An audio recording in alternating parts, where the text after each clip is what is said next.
আসসালামু আলাইকুম, মুনিরা blog kitchen থেকে আমি মুনিরা বলছি। আজ আপনাদের তৈরি করে দেখাবো তাল দিয়ে মজাদার পিঠা রেসিপি।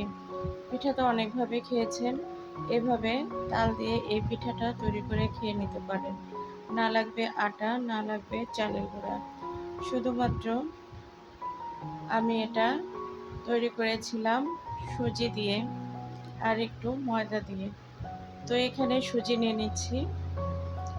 এখানে আপনারা সুজি দিয়ে তৈরি করতে পারেন, চাইলে চালের গুঁড়া দিয়েও করতে পারেন। যেহেতু আমি কোনো প্রকার চালের গুঁড়া বা আটা দিয়ে তৈরি করছি না, যার জন্য এখানে সুজি আর ময়দা নিয়ে নিচ্ছি।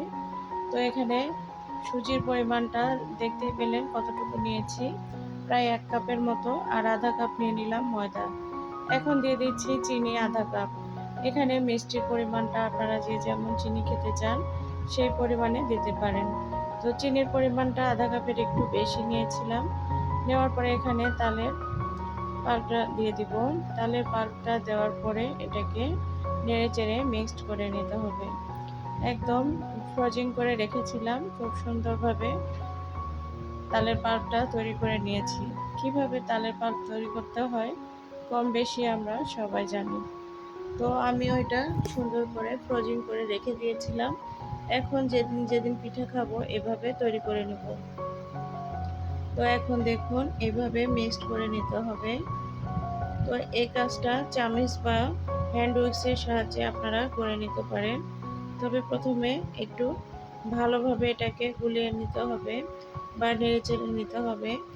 এখানে হাত দিয়ে তৈরি করতে পারলে বেশি ভালো হয়, তবে আমি প্রথমে চামচের সাহায্যে চেষ্টা করেছিলাম, পরবর্তীতে হাত দিয়ে এটা সুন্দর করে তৈরি করেছিলাম। এই গোলাটা যত ভালো করে গুলতে পারবেন তত ভালো কিন্তু আপনার পিঠাগুলো তৈরি হবে। তো এটা অবশ্যই আপনারা খুব সুন্দর করে এটা গুলাটা গুলে নেবেন, কারণ যদি চিনিগুলো আস্ত থাকে সেই ক্ষেত্রে পিঠাগুলো ভালো হবে না। এখানে আমি পানি দিয়ে দিচ্ছি। পানিটা অবশ্যই আপনারা একটু কুসুম গরম পানি নেওয়ার চেষ্টা করবেন, এতে করে পিঠাগুলো খুব সুন্দরভাবে তৈরি হবে। তো আমি এখানে কুসুম গরম পানি নিয়েছিলাম। নেওয়ার পরে এখন দেখুন এইভাবে সুন্দর করে একটা ব্যাটার তৈরি করে নিচ্ছি চামচের সাহায্যে। তো এখন অফ ক্যামেরাতে হাত দিয়ে আমি সুন্দর করে ব্যাটারটা তৈরি করে নিয়েছি। এই যে দেখতেই পাচ্ছেন এরকম হয়েছে। এখন এখানে কিছুটা নারকেল কোড়ানো দিয়ে দিলাম। তো নারকেল কোড়ানো দিলে পিঠাটা খেতে বেশি টেস্টি হয়, এর জন্য আমি নারকেল কোড়ানোটা দিয়ে দিলাম। আপনারা চাইলে নাও দিতে পারেন, তবে নারকেল কোড়াটা দিলে পিঠার টেস্টটা খুবই ভালো আসে। তো দেখতেই পাচ্ছেন আমি এটাকে কত সুন্দর করে তৈরি করে নিয়েছি। একদম এই যে এরকম হবে, একদম বেশি ঘনও না আবার বেশি পাতলাও না। আমরা যেভাবে ফুলুরি পিঠা তৈরি করি সেটার ব্যাটার কিন্তু ঘন করে তৈরি করতে হয়, আর এভাবে যদি পাতলা করে তৈরি করেন তাহলে আমি যে পিঠাটা দেখাচ্ছি সেই পিঠাটা তৈরি করতে একদম পারফেক্ট। তো প্রথমটা আমি দিয়ে নিচ্ছি, যদিও প্রথম কড়াইটাও আমার নতুন ছিল, যার জন্য প্রথমটা দেওয়ার পরে একটু নিচের দিকে লেগে ধরেছে। তো এখন এটা একটা খুন্তির সাহায্যে একটু উঠিয়ে দিলেই হয়ে যাবে। পরবর্তীতে পিঠাগুলো কিন্তু খুব সুন্দরভাবে তৈরি হয়েছিল আর অনেক ফুলকো হয়েছিল। এটাও কিন্তু ফুলকো হবে একটু পরে। তো প্রথম পিঠা আর প্রথম কড়াই ছিল, যার জন্য নতুন কড়াই প্রথমটা একটু সমস্যা হয়, পরবর্তীগুলো সুন্দর হয়ে যাবে। তো এই যে দেখুন এটা কিন্তু অনেক ফুলকো হয়েছে। তো এরকম করে সবগুলো পিঠা কিন্তু ফুলকো হয়ে যাবে। আর এই যে দেখুন ছিদ্রও হয়েছে। তবে এখানে যদি আপনারা বেকিং সোডাটা দিতে পারেন সেই ক্ষেত্রে অসংখ্য ছিদ্রযুক্ত থাম্বনেইলে যেভাবে দেখিয়েছি ওরকম হয়ে যায়। তো বেকিং সোডাটা শরীরের পক্ষে খুব একটা স্বাস্থ্যসম্মত না, যার জন্য আমি এখানে বেকিং সোডাটা ছাড়াই এই পিঠাটা আপনাদের তৈরি করে দেখাচ্ছি। তবে বেকিং সোডা দিলে ওরকম ছিদ্রযুক্ত হবে। তো এখন সবগুলো আমি একে একে তৈরি করে নিব। একটা উঠিয়ে নিলাম স্ট্যানারের সাহায্যে। তেল ঝরিয়ে নিচ্ছি, আবার একটা দিয়ে দিলাম। এটা দেখবেন কত সুন্দর ফুলকো হয়ে যায়। তো পিঠাগুলো যখন ফুলকো হয় তখন কিন্তু তৈরি করতে খুবই ভালো লাগে, মনটা ভালো হয়ে যায়।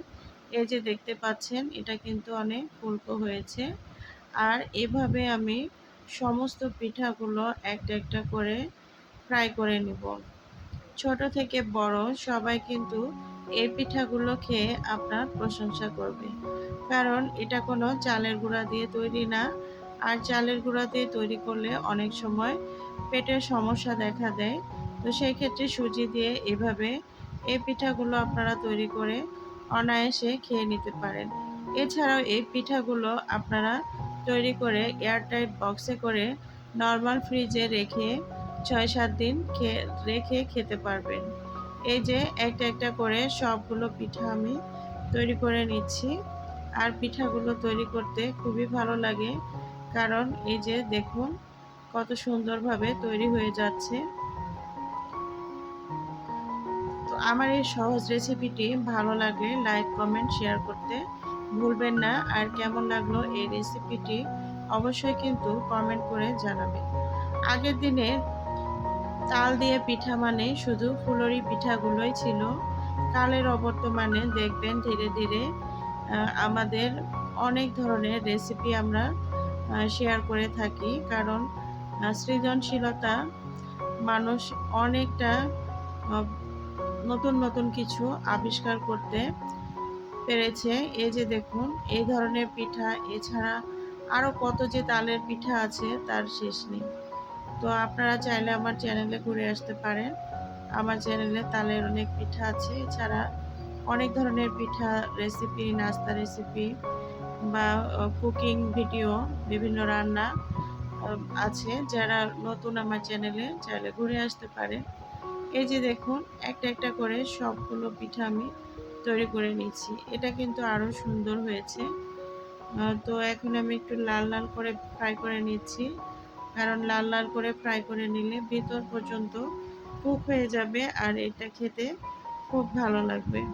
তো এই পিঠাটাও আমার হয়ে গিয়েছে। আর আমার অফ ক্যামেরাতে সবগুলো পিঠা ফ্রাই করা হয়ে গিয়েছে। এখন আপনাদের পরিবেশন করে দেখাচ্ছি। দেখুন মাশাআল্লাহ আমার সবগুলো পিঠা একদম রেডি। এগুলো কিন্তু অনেক ফুলকো ছিল। তো এই পিঠাগুলো উঠালে এরকম হয়ে যায়। তো দেখুন আমার এই রেসিপিটি আজকে আপনাদের সঙ্গে শেয়ার করলাম। আশা করি আপনাদের উপকারে আসবে। ভুল ত্রুটি হলে ক্ষমা সুন্দর দৃষ্টিতে দেখবেন। যারা এ পর্যন্ত একটি লাইক দিতে ভুলে গিয়েছেন, প্লিজ একটা লাইক দিবেন আর একটা সুন্দর কমেন্ট রেখে যাবেন। ভালো থাকবেন। আল্লাহ হাফেজ।